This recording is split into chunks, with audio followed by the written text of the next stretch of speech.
Hello दोस्तों, स्वागत है आपका मेरी शादी के नेक्स्ट पार्ट गायदान की रस्म में। तो शादी हो जाने के बाद यहाँ पे दुल्हन पक्ष की तरफ से गायदान किया जाता है, जिसमें दुल्हन के माँ बाप, मामा मामी, ताऊ ताई जी, भैया भाभी सब गाय के चारों तरफ परिक्रमा करते हुए दूल्हा दुल्हन के पैर छूते हैं, क्योंकि इस दिन दूल्हा और दुल्हन को लक्ष्मी नारायण का स्वरूप माना जाता है। गायदान करने के बाद बछिया को दुल्हन के साथ उसके ससुराल भेजा जाता है, पर ससुराल इतना दूर था, इस वजह से मेरी बच्ची मेरे साथ नहीं आ पाई।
इन्होंने मुझे पिछौड़ी भी पहना दी थी। पिछौड़ी वैसे फेरों से पहले पहनानी थी, क्योंकि हमारी साइड ये रिवाज नहीं है, लेकिन मेरे ससुराल की साइड ये रिवाज है। पर उन्होंने उस वक्त मुझे नहीं पहनाई, तो अभी विदाई के टाइम पे उन्होंने मुझे पिछौड़ी पहना दी।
सब लोग हमारे पाँव छू रहे थे, तो मैं मस्ती मस्ती में सबको कह रही थी कि ज़रा ठीक से छू लो, क्योंकि मस्ती करनी भी तो ज़रूरी है। थोड़ी देर बाद मेरी विदाई होने वाली थी, वहाँ जाकर तो शर्माना ही था ना।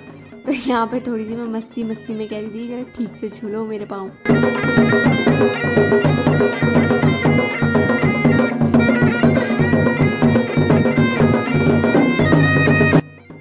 गायदान की रस्म के बाद बारी आती है दुल्हन को दान देने की। तो इसमें दुल्हन की साइड के लोग, चाहे रिश्तेदार हों, भाई बहन हों, दोस्त हों या गांव वाले हों, जो दुल्हन को जो भी कुछ देना चाहते हैं वो यहाँ पे देते हैं। और लिफाफा तो यहाँ पे दोनों को ही मिलता है, यानी दूल्हा दुल्हन दोनों को लिफाफा मिलता है। यहाँ पे मेरे लिए एक प्लस पॉइंट ये हुआ कि मेरे ससुराल में फेरों के बाद दुल्हन सीधे विदा होती है, तो उनके यहाँ गायदान और दुल्हन को दान देने वाली रस्म नहीं होती। तो उन्हें पता ही नहीं था कि दान मिलते टाइम दोनों साइड से एक एक लड़की बैठती है। पर जैसे कि उन्हें पता नहीं था तो मेरे पति की साइड से कोई नहीं बैठा और इनके लिफाफे भी मेरी साइड ही जमा हुए।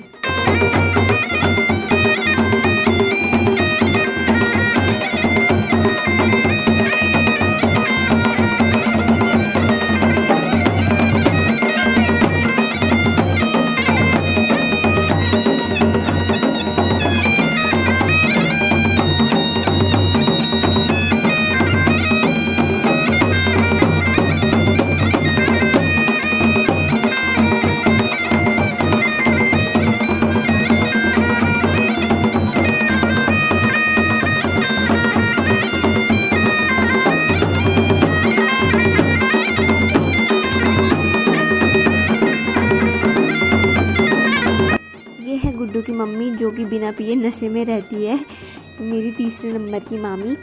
तो इन्होंने यहाँ पे मेरे पति को तो लिफाफा दिया पर मुझे देना भूल गई, और थोड़ी देर में याद आया तब मुझे देना आई, और फिर उसके बाद हंसने भी लग गई ज़ोर ज़ोर से कि मैं देना भूल गई थी तेरे को। मैंने एक चीज़ नोटिस करी कि वीडियो में ही मैंने देखा, उस टाइम पर मैंने बिल्कुल भी नोटिस नहीं किया। यहाँ पे मम्मी फिर से रोने लग गई है, और गायदान के टाइम पे भी जब परिक्रमा हो रही थी वो भी मैंने वीडियो में देखा कि मम्मी वहाँ पे भी रो रही थी और यहाँ पे भी रोने लग गई थी, और मुझे भी रुला दिया था।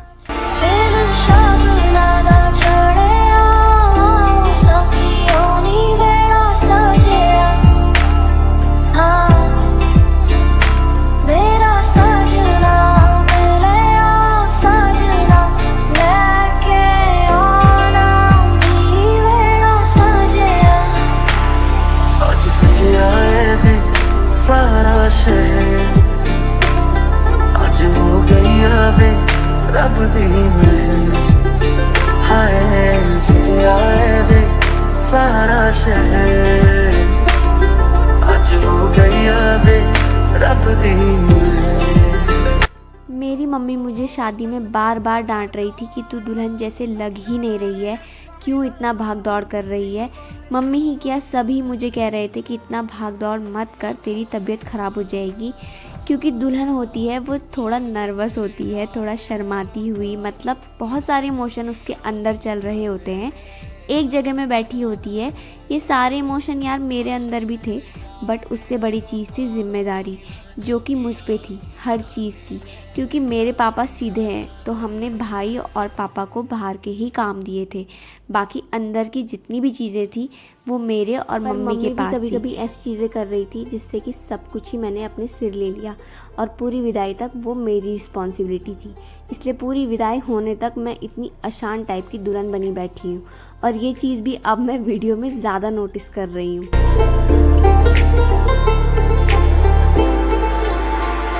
चिट्टा कुक्कड़ बने रे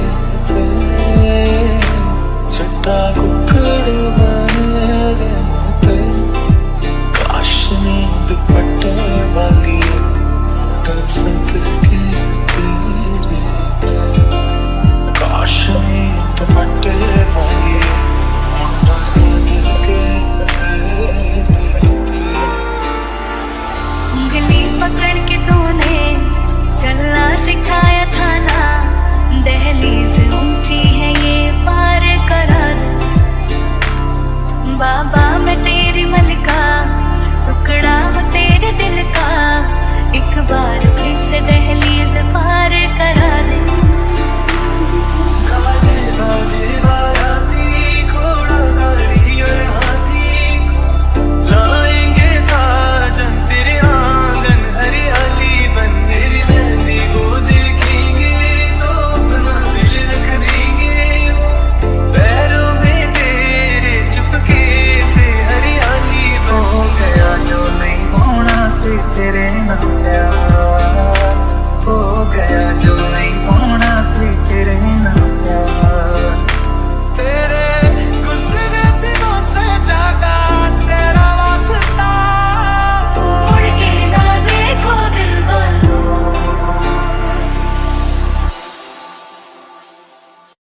सखियां ने सजना है मैं भी सवरना है अज दिन चढ़े यार तेरे नाम दा वे अज सजया है वे सारा शहर अज हो गई आवे रब दी महर हाय सजया है वे सारा शहर अज हो गई आवे रब दी महर चिट्टा कुक्कड़ बने रहते चिट्टा कुक्कड़ बने रहते काश ने दुपट्टे वाली मुंडा सदके तेरे काश ने दुपट्टे वाली।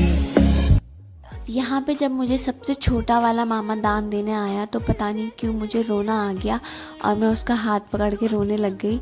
मामा को देख के मैंने जैसे पहले बताया है कि मुझे नानी की बहुत ज़्यादा याद आती है, तो मुझे यहाँ पे पता नहीं क्या हुआ, मतलब मुझे ऐसा हुआ कि मैं खड़े उठ के मामा को गले लगा करके बहुत ज़्यादा रोऊँ।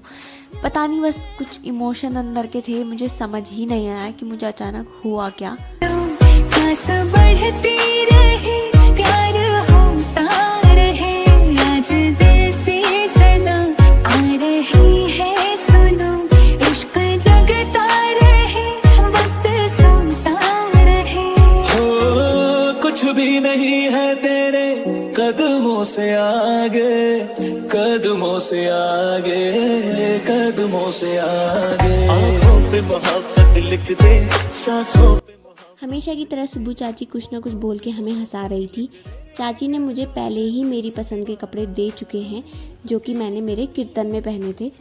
सिखाया था ना दहलीज ऊंची है ये पार करा दे बाबा मैं तेरी मलिका टुकड़ा हूँ तेरे दिल का एक बार फिर से दहलीज पार करा दे इतने दिल में जिया प्यार जिया अब तो जीना है तेरे लिए देखा तेनों पहली पहली बार वे होने लगा दिल बेकरार वे रब्बा मैनू की हो गया दिल जानिए रब्बा मैनू की हो गया मैनू की हो गया बीते सारे मौसम बाबू तेरे घर में अब चले पाओ मेरे पिया के शहर में बीते सारे मौसम बाबू तेरे घर में अब चले पाओ मेरे पिया के शहर में अता पता नहीं मेरा अब तो है उड़ा उड़ा फिरता हूँ कब से मैं मिले बिन तुझे रह पाऊँ ना खाली खाली दिन मेरे लगते थे रातें सारी उठ उठ जगते थे खाली दिल तुझे कह पाऊँ ना हिस्सा है तू अब तो मेरे दिल के जज्बातों का तू लफ्ज है ठहरा हुआ बस मेरी बातों का लुक छुप ना जाओ जी हमारा गीत कराओ जी अरे क्यों तरसावे हो हमारे शकल दिखाओ जी ऐसा देखा नहीं। इसके बाद एक घर से विदाई और एक घर में गृह प्रवेश की रस्म होगी, तो उसको देखने के लिए आपको नेक्स्ट पार्ट देखना होगा। तो इस पार्ट को यहीं पे एंड करते हैं, मिलते हैं आपको नेक्स्ट पार्ट में, तब तक के लिए बाय। नगमा कोई जिस्म खुशबू कोई